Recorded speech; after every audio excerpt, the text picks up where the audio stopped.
My family migrated to South Florida when in the 6th grade, and I worked for a recreation department there, a very large municipal and county-run recreation department that had a competitive gymnastics program.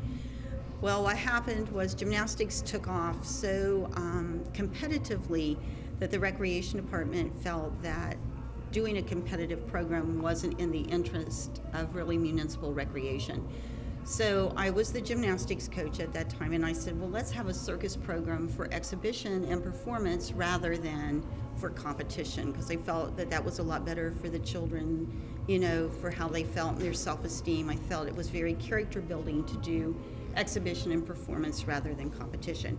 So we started a little program down there called the Aerial Antics Circus, and I ran it for 25 years before I retired from the recreation department and moved up here.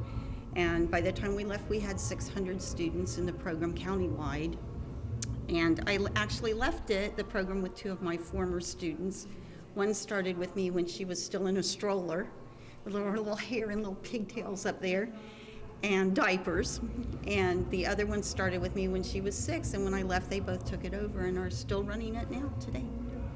I came as a performing arts curator for the Southern Ohio Museum, and that time they were doing a community development initiative with the Ohio Arts Council, and they did a survey here to find out what people in this community thought that they needed.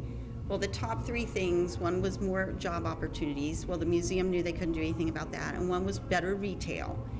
And the museum knew they couldn't take that on. But the third thing, and very high on the list, right under those 2, were activities for kids.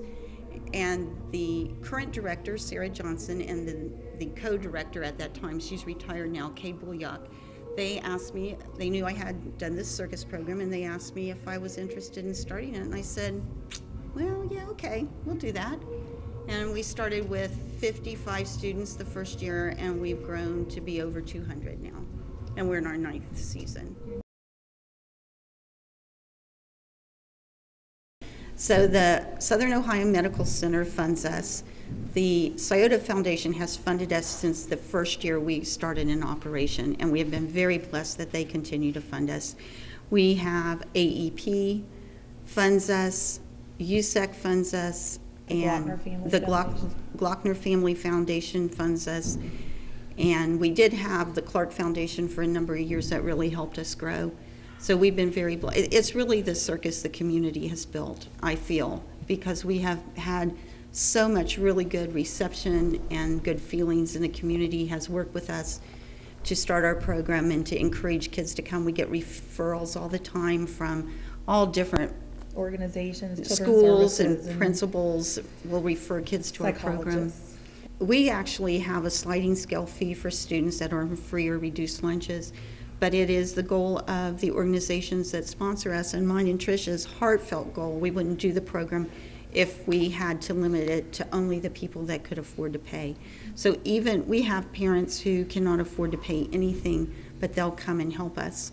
They'll help us clean, they'll help us get kids somewhere, answer the phone for us, do flyers, pass out flyers. So no child that wants to participate in this program is ever turned away for any reason. I think our greatest opportunity, and it's very humbling, I know, to both Tricia and I, is that people trust us with their most prized possession, their children. They let us put their kids up in the air and hang them upside down.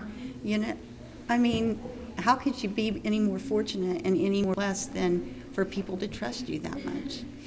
And our greatest need is a fire escape to the 2nd floor so that someday we can have a ballet studio up there, because dancing, doing the aerial work is really ballet and dance in the air. So right now this main floor is going to serve as kind of a combination tumbling, dance, and aerial, but eventually we want to expand and have a circus. It's just going to take time, effort, and money, but it'll come.